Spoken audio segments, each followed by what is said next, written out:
Welcome to As the Story Grows. I'm Brian Patton. Today we welcome Boundaries vocalist Matt McDougal to the podcast. Boundaries just released one of my favorite records of the year, Death is a Little More, on 3 Dot Records.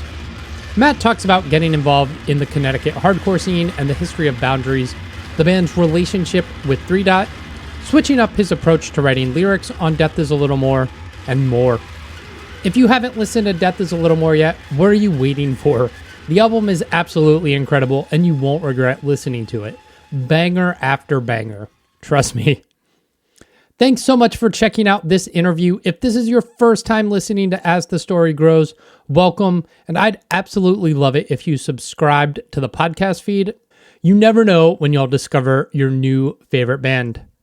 You can find links to the mailing list, Patreon page, and Discord server in the show notes or at asthestorygrows.com.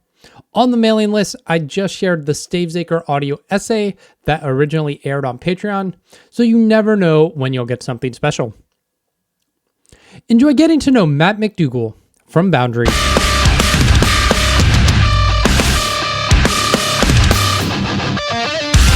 It must be to be made new every day, to never be moved by what you believe. Show us what you really are. I live and die by your comparison. You're a moral perfection. Freshly severed and out my hair. Slack blood, frozen stare. You're up in Connecticut? Yep. Is that where you grew up? Yeah, I currently live like a town over from my childhood home. Nice. Yeah, it's not bad. It's far enough away that I feel like I moved. Nice. Yeah, same. What was growing up like for you? It was interesting. Definitely. Yeah. It's probably still pretty interesting. I don't know when growing up stops. Well, right. There should be a rule. There should be a year where everyone agrees it's done. And then you don't have to learn anything else, and you don't have to do anything new, and you can just you can do whatever you do until you die. Yeah. And it's over. Yeah. It sucked. You know, that's, I think that's how you end up here. I think that's kind of the through line with people who make stuff is, things were weird for you. And so you needed a place, where you felt like you were in control and you couldn't, you know, kind of have power over the weirdness. And, you know, for me, writing was how I expressed myself. So that's how I ended up here. I tell people all the time that, like, I can't play an instrument, so I don't really consider myself a musician. Because I, like, logistically, on like the stat page of like things musicians can do, I've got almost none of them. But I write words. Yeah. So. Yeah. Were you into like poetry or literature or anything like growing up that eventually led you to lyrics, or was it always just like channeling that writing into lyrics? It was always like journaling. It was Okay. always just not really having a ton of other outlets to communicate with or to. Didn't really have a lot of friends growing up. Parents do their best with their parents. Stuff like that. It was always just kind of like writing down thoughts. Poetry type stuff I messed around with in school a little bit. It's probably like the first encouragement I really heard as far as like a writing type was like through English classes. Because otherwise I was largely bad at school. So it'd be like the one class where I could kind of hold my own. Yeah. So it'd be the only place that, like, you know, a guidance counselor would be like, well, what's going on here? And I was like, I don't know. It's easier. I could just do this. Everything else is hard. Yeah. Yeah. What got you into music? I started going to shows pretty young. 13, 14. I was going to VFWs. But it was more like hardcore punk type stuff. Okay. That's just what was present around me. It was mostly a product of having older friends in school. So when I was entering high school, a lot of the people that I did know, they were graduating with not crazy aspirations. They, you know, mostly either still live in town or have not been heard from since. Those are kind of the two ends of the spectrum. But they introduced me to like DIY music, you there's a show happening in this guy's house. He's renting out the basement space. They're paying the bands in food, stuff like that. So like the earliest iterations of like, oh, okay, so people just do this. Obviously I knew about the ceilings of like actual, like, what's the word I'm looking for? I guess like career musicians. Yeah. I had like, my dad had taken me to a Slipknot concert and I was like, oh, okay, I get what this is, but this is a whole different world. Yeah. Where it's, this machine runs off of the efforts of like literally everyone in this room. Yeah. So I got introduced to it pretty early. I started playing shows when I was 16, which I don't even know if I liked it, but it was just something that I could do. It was something that like my effort didn't feel wasted. It felt like I could collaborate with people in a way that was meaningful. But I've been doing it a long time, and I would say only within like the past few years do I feel like comfortable with the whole process. I still get like first show nerves. I don't think those go away. Anytime I release a new song, it's nerve-wracking. I hope people like it, but also I hope I like it. And if I like it, then it doesn't matter if other people like it, and just all the gymnastics that go with making something. Were you? I've talked to enough people to know. Were you on the New York side of Connecticut or the New England side of Connecticut? The New England side of Connecticut. The New England side. Yeah. No, I did. I am not in Amur. Okay. I'm on the New England side of Connecticut. Nice. Yeah. Nice. Yeah. What? I mean, it was a good scene. At what point does Boundaries get started?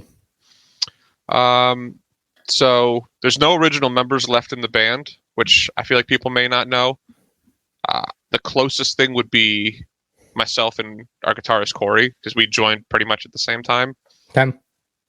But that Boundaries as a band started probably 2013, 2014, around there, as just a band that would play shows and play covers, and that was really it. No big aspirations. Kind of a revolving door of members at that point. Corey and I ended up in it because both of our other bands broke up at the same time, and we both still wanted to keep going. And we figured, we've both been in bands before. We know at least a few things to not do this time.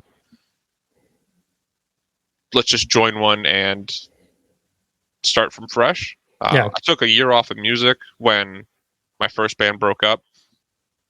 Not really by choice, but just like I didn't have the means. Like I said, I don't play anything.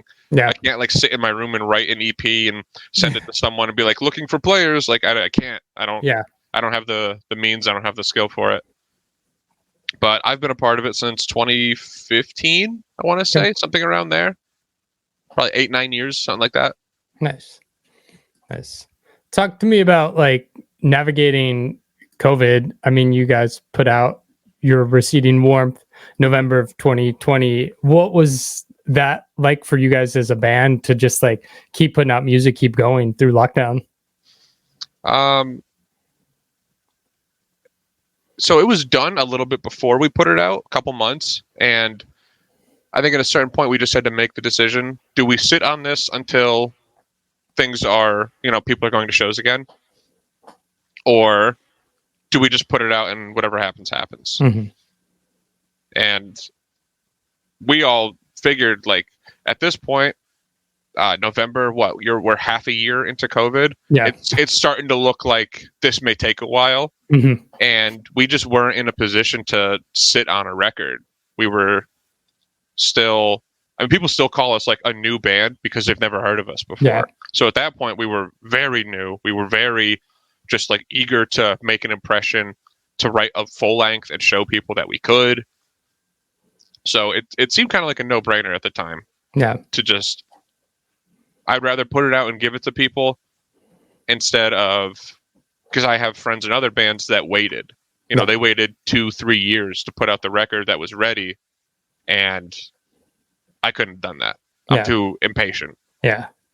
It's such a weird time in music because like there are bands that sat on their music for so long. There are people who put stuff out, and what limited stuff came out that year really attached to people, and I think helped those bands that put music out. There are people who wrote a bunch. There are people who were just like, the world sucks, I can't write anything. So it's just like this weird like 2-year period. Yeah. There were bands that, never mind all the ones that broke up during COVID because there's nothing to do. But all the ones that started because there were just like bedroom musicians that were like, I can play guitar, I can program drums. I'm just going to start this project because I have literally nothing else to do. Life has stopped for the foreseeable future. Yeah. So it was interesting being a part of that and being part of the people that put out music. I definitely am glad that we did it. The downside being that You're Receding Warmth never got like a tour. It never got like a release process. It never got like a release show or a tour to support it. It was just like, here are the songs and that's it. 2 years from now, we'll start playing some. Right. That was probably the biggest downside, was not feeling like we could really commemorate it in a way that was meaningful, besides just like, all right, it's out. Yeah. Here you go. Yeah. Yeah. How then did you guys get hooked up with 3 Dot? Through our manager. So he also manages Periphery, and Periphery is, for all intents and purposes, the owners of 3 Dot. It's just kind of like their dumping ground for their side projects. Right. I always describe it to people. Yeah, it's like you guys and Astronoid and then a bunch of Periphery side projects. The stuff that they make in their bedroom. And just like, all right, well, I need a tax write-off, so technically this is a separate entity and this is a band. But yeah, we were on another indie label called Unbeaten. It's a subsidiary of holy shit, EVR. And we knew that, we didn't necessarily want to do it with them again. But also we were in a position of, how do you shop for labels? How do you see if people are interested? How do you do this whole background process? I know how to play shows. That's all I got. But like the logistics of being a band is an entire separate world of communicating with agents and managers and labels and people who handle your finances and people who do this stuff for you. So it was mostly just because it was so streamlined. It was like, our manager also works for them, so there was already communication established. We had a couple of songs for our new record. We're like, well, this is what we do. This is our vibe. Do you like it? Do you hate it? This is what we're going to be doing. So if you like it, then cool. If you don't, I don't know what to tell you. Yeah. But they've always been cool enough. They're hands-on enough to let us know that they're there, as far as like Misha and those guys, to just be like, hey, keep it up. Good job. Do you need anything type of stuff? But otherwise, it's hands-off enough that we just get to do whatever we want, which is sort of our ultimate goal, is to just be left alone enough so that, it's hard enough getting 5 people in a band to agree with what something should sound or look like. Never mind when, okay, well, the label says this isn't right. Like, I don't ever want to be in that position. Yeah. Yeah. So, no, they're cool. They're chill. Nice. Did you notice anything change when you were on their label from being with Unbeaten? Because that's a subsidiary, a small label. Like 3 Dot's not like a huge label, but were there differences you started to notice and see? It seems like, especially with this record, you guys have more of a presence than you had previously, at least online, like videos and whatnot. Yeah. Unbeaten is just like it's the child. It's the effort of love for music that comes from the guy who runs it, Buddy, he was in Stigmata, which is a New York band. And so music's just always been his life. I remember when we were working with him, I don't think he was even really taking a paycheck from Unbeaten. It was mostly just, I like music. This is something I do because I enjoy doing it, versus a label where it's like, okay, well, if we're going to put out the record, then this has to be done first. I need X amount of graphics. I need X amount of tour variants. I need X amount of merch, and just stuff that's much more built out in a way that's like, oh, okay, yeah, it's not just me and my friends kind of figuring it out as we go, which was largely the process of our first record. Just being like, I don't know, what would look cool? What do we want to do? What are our ideas? To now having an entity that's done, our manager, he's a million years old. He's done 50 records. He's done 100 records. He knows what it's supposed to look like. So that's probably the biggest advantage of it, is just having someone who's done it enough where it's like, he gives us an idea and we're like, we don't like it. And he's like, okay, well, what then? And we give him an idea and he's like, that sounds stupid. We're like, perfect. This is the perfect relationship. This is exactly how it's supposed to go. Night falls fast. Every eye in the sky graduates tonight. Walk on the dawn of sacrifice. A world fire. The essence of hate and aborted. Can't go long and beauty distorted. This is only the beginning.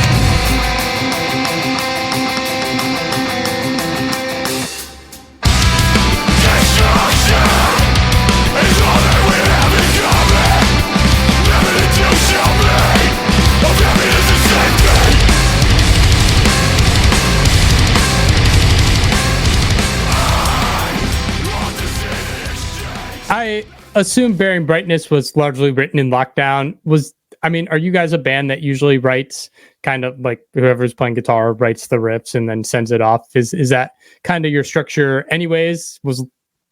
Yeah, that definitely got more adapted to in lockdown. Our earliest stuff was just all of us like literally in a garage, just jamming and making stuff, which I imagine is how a lot of young bands start out. Is you just kind of whatever gear you have, you all bring it to your friend's house. So that was us in like our earliest iterations. But yeah, with COVID, and also with member changes, we got a guitarist, Cody. He has a studio. He records with our drummer Tim. I would plug it, but I don't know the name of it. And so recording for them is just like another day. They do it all the time. And them being, both of them live in Massachusetts, so the idea that you would, every time you have an idea, we would all get together became less and less realistic. Yeah. It was easy when it was just like my friends and we all lived within 30 minutes of each other. But as that branched out, it became less and less reasonable for like, all right, well, I have an idea. Everyone drive 2 hours. That's not going to happen. So it shifted more into just like, hey, I have an idea. They would record it and send it off, which is easier, definitely, because then also I can take my time listening to something. I'm a big re-listener. It takes me forever to decide if I like something or not. And then once we started working with like an actual producer as well, now it's another person involved. It's one less person that's going to be in the garage. So it's like, yeah, probably just the best idea that we demo out as much stuff as possible. Yeah. How did you guys get connected with Randy? I wish I could remember who got his initial contact info, because we had no relationship with him. He had just done records we liked. Yeah. So that's the only way we've ever found anybody to record our stuff. It's like, oh, you do that other record. I like that record. I don't want to sound like it, but I know that you know what's up. Yeah. Like you will have enough creative direction to give your touch to it. Like our EP Body and Bloom, we went to Dan Colombo. He lives in Nashville. I don't really know if he's still in the producing game. But at that time, that was his gig. And we went to him because he did Orthodox's record, Sounds of Loss. And that was like, my whole band's like one of our favorite records. So it wasn't really about anything else other than you've done stuff I like. Yeah. And it was the same with Randy. He did Seeing Hell, that Left Behind record. Yeah.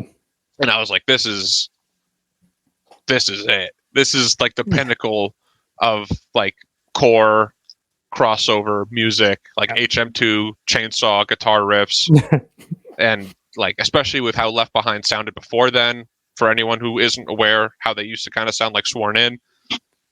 I was like, oh shit, like you brought a whole new life to this band and it sounds amazing. So we just were like, hey, we've got songs. Our label will pay for it, I promise. You know, they won't pay very much because they don't have very much. I'm on dinky indie label number 5, but please, Christ, fuck, record my record. Yeah. And no, he was great. He took a shot on us. He was probably as a favor to someone, if I could remember correctly. Just, yeah, sure, I'll try it. And they're still located in Jersey, but at this time it was a little bit closer. It was the old Graphic Nature studio, so it wasn't far. It was just kind of a perfect storm of like, well, you know, worst case scenario is he's like, hey, this sucks, leave, and we're like, okay, and we drive 90 minutes and then we're home. You know, it wasn't like driving to Nashville and being like, oh, well, this is incredibly stressful and I'm 15 hours from home.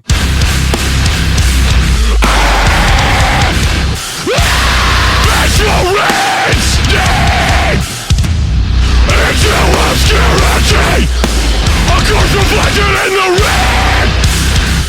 Play at my feet. Every second I was seen.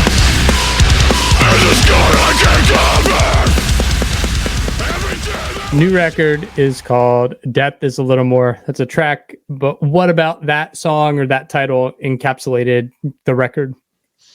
Death is a Little More is, I don't know, man. I read it. It's from Dante's Inferno, and I read it when I was just kind of looking for inspiration for writing in general, and also going into LP3. I knew I didn't want to do the same thing again to like any extent. And so I was looking for any type of inspiration I could. And reading Death is a Little More, I was like, shit, that one line was just so, it just encapsulates everything. Like, as a person that's trying to figure it out. And largely that's kind of always what I've communicated through my music, is me trying to figure it out.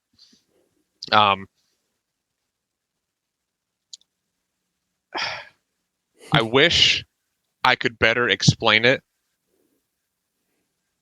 but the idea that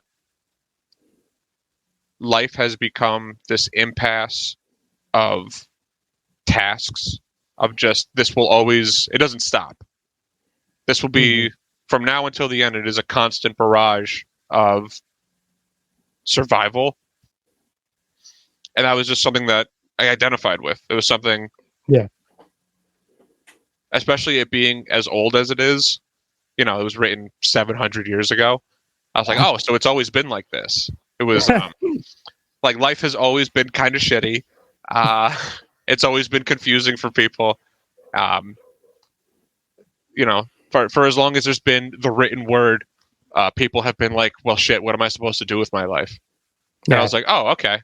Well, I can do that. I get that. I understand that. Yeah. So I just used it as like a jumping off point of, rather than the previous records, which were mostly just like personal experience and like stories from my life. I knew I didn't want to do that again, at least not to like some massive extent.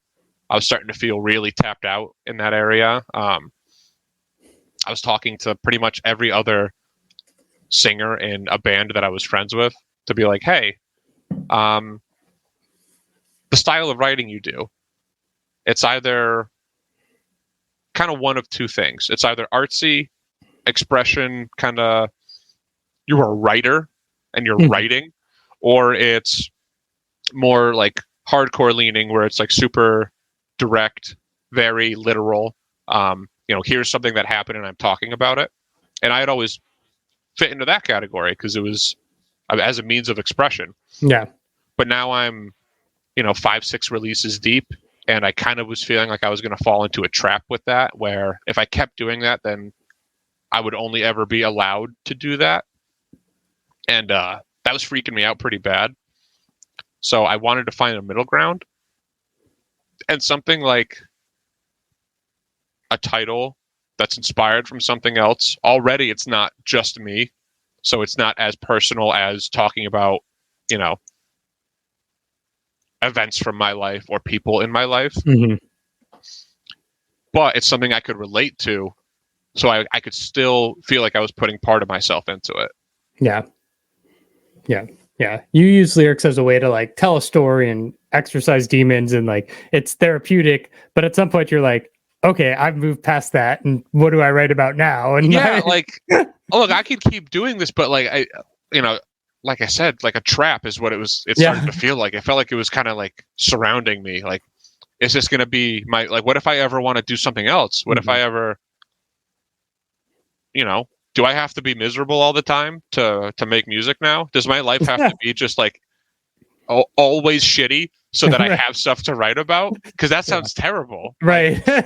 I started doing this as a means to feel better. Right. So like, what, now there's expectations and I'm only allowed to write serious stuff that's, you know, from my own personal traumas.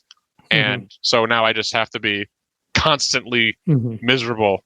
And that's just not a position I wanted to be in. Yeah.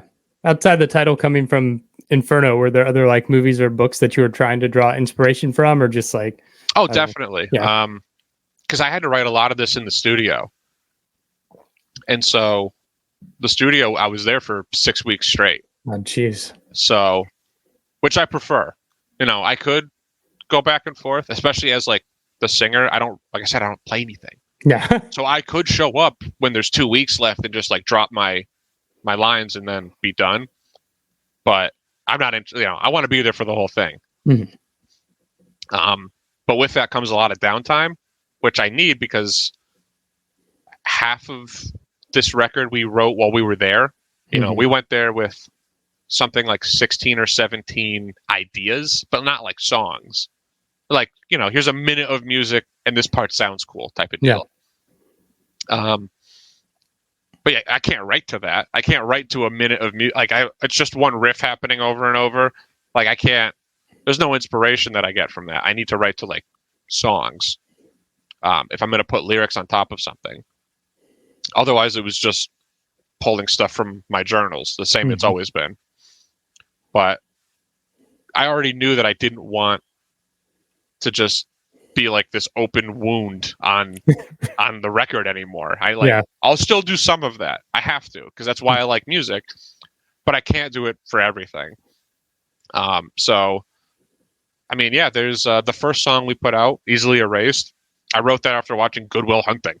That's why there's a Good Will Hunting quote in it. Like, there's a sample from the teacher. Like, there's, it's not very like 1 + 1 = 2. I think if you listen to that song and you read the lyrics, you're like, this is not about Matt Damon. I'm like, no, it's not.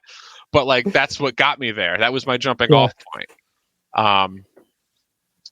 The song we just put out, Pale Light Lingers, is literally a quote from Boromir from the first Lord of the Rings movie, where he's describing a dream he had. And I was like, that's a cool line. I can do something with that. But that song itself is mostly written about End of Evangelion. So I was just like using different types of media that I liked, that I felt like had depth to it, that I could explore further. I didn't want to just write stuff about stuff, because then what am I adding? You know, I'm not really contributing to the conversation. The person who made this already did that. So I was mostly looking for things where it's like, okay, I can build off of this. Yeah. So yeah, no, there were definitely things that were from books or from movies, from TV shows, because it was just helpful. Yeah. Yeah, I always keep like a note in my phone, and it's like you read something or hear something on a TV show and you're like, that's a cool line. That's a cool jumping off point for anything else, right? And it's like, I probably have 4 different notes of lyric ideas that are like, either I'm driving and I'm like, I'll think of a sentence and I was like, I could do something with that. Or you're watching something, you read something. I mean, literally Death Is a Little More was like me reading that and being like, Jesus Christ, like this could be something. Yeah. He might know what's up, this guy. He should write a book. Album's out March 29th. You guys are going to Europe, got a big European tour, and then in the States through the summer. Is that your plan for the rest of this year? Just hit the road tour and ideally, that's what we all like. That's another thing that our label and our management and kind of like the team behind us has to be like, hey, you don't have to be playing a show every day. You know that, right? Like, it's actually kind of better if you don't. And we're like, but we want to. Like, we got into music because playing shows is fun and it feels good. And it's fun to meet people, and the playing part is the part that's fun. And we're not all periphery and just stay at home and don't tour. Yeah, I don't make plugins. I don't even know what the fuck a plugin is. How much? Like, I can't. Yeah. I want to go out and play breakdowns. I want to go have fun with my friends. So we'll be road dogs as long as they'll let us. So we have a few other things booked, stuff that's just not announced yet for the summer. So we'll be out as much as we can be in a way that makes sense. But this headliner was kind of overdue. This is going to be the first time, it's our third LP, but it's our first time doing like a release tour. Yeah. So it was definitely just long overdue. Hopefully we stay as busy as we can without annoying people. Yeah. I would hate to be the band that's around so much people are like, oh, again, huh? Like, all right, I'll go home. You think after COVID, people will be like, it's fine, just tour as much as you want. Like, we were all home long enough, right? Yeah, I think that's largely the attitude. I think a lot of people are just excited to see music, and once not having it for a few years was a good reminder of how easily it can go away, I think. Yeah. You got some cool features on this new record. How'd you come up with who you wanted to work with? You got Marcus and Matt from Kublai and Lucky from Alpha Wolf. How'd you come up with those features? Just spitballing. We had never, third LP, and we've never had like a feature.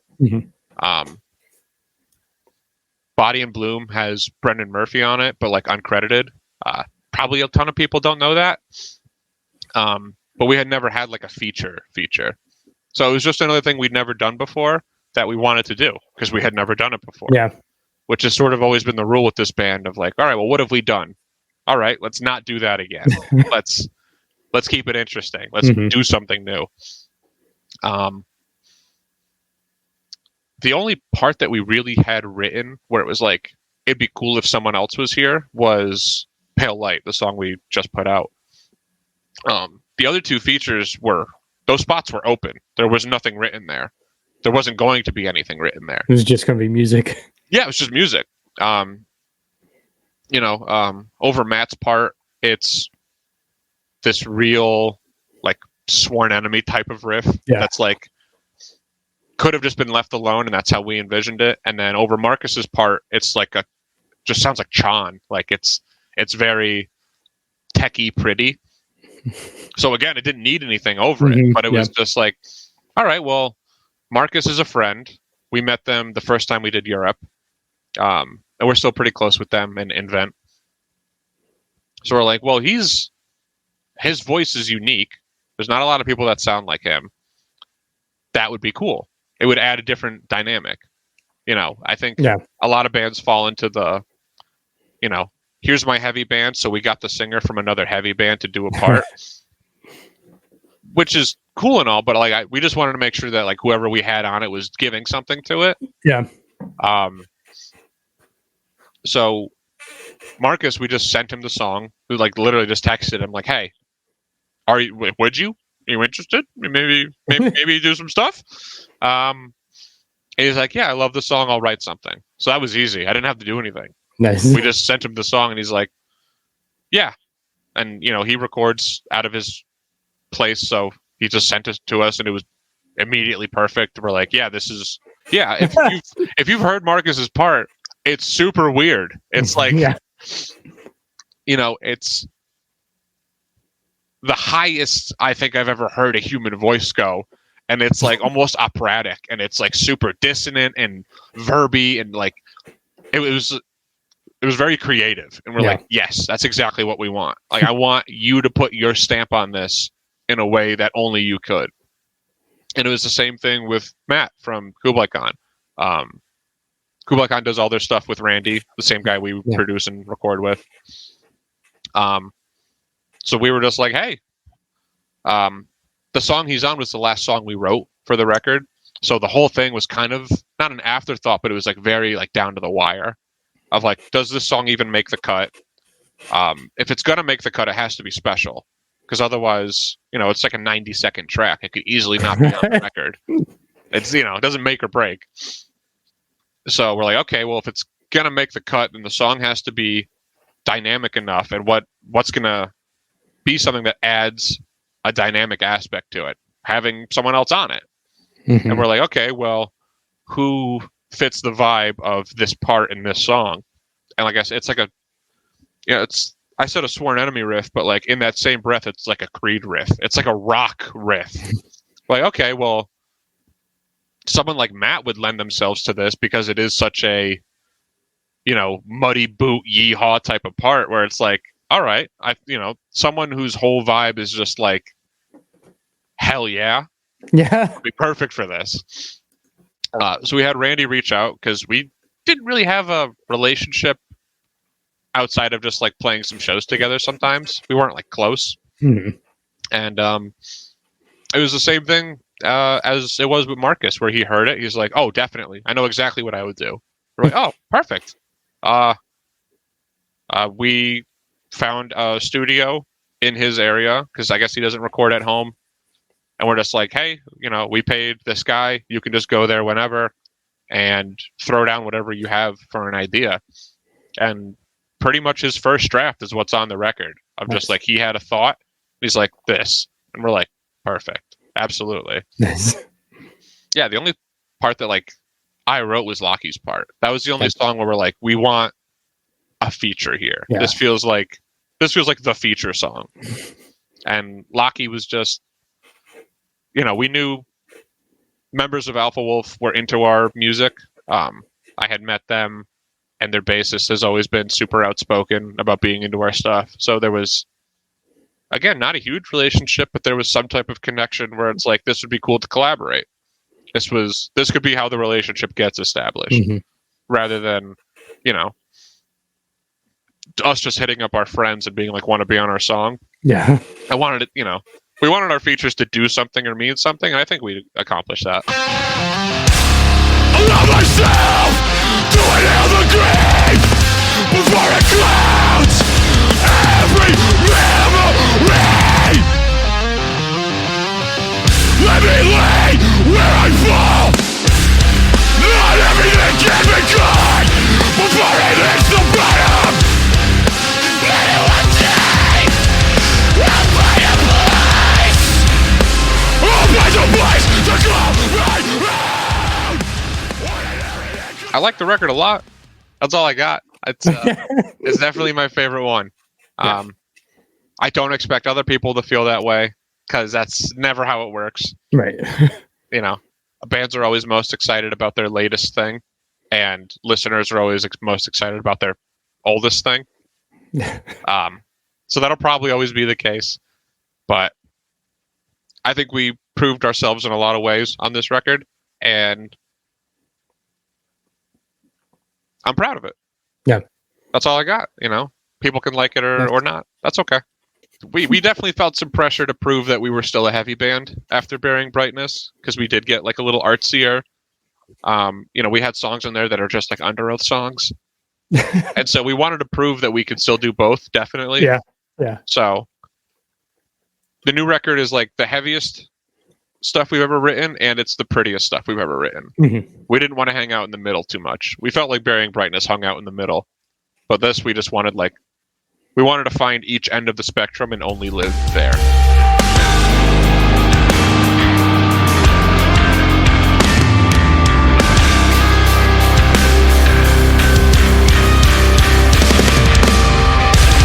I was the worst of myself, the last person that I would have.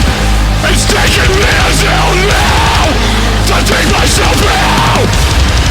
I feel like a fuck up. I feel like a failure, but at least it's not every day, and I am getting better. Thanks for listening to As the Story Grows. Our intro music was written and composed by Jeremy Hunt. The As the Story Grows theme is by Bob Nana.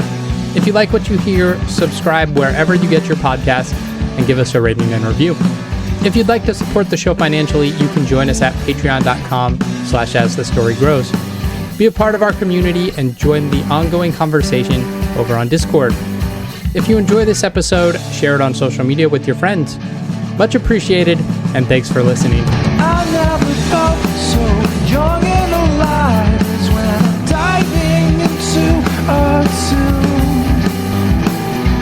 And now I'm learning as I listen along, and the wheels are turning, and I started a song. One good word and I'm gone.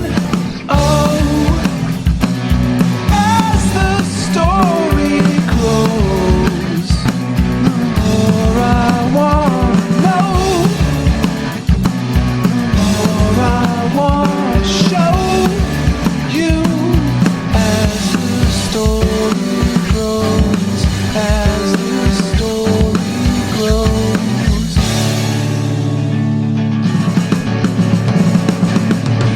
You can create something lasting and great, something passionate and real. And I'll bring in my own good feelings, I'll sing it with meaning. Let's just attack it and never look back. It's wild and fantastic. All together at full power, we're so much better. What's that word I'm missing? If you help me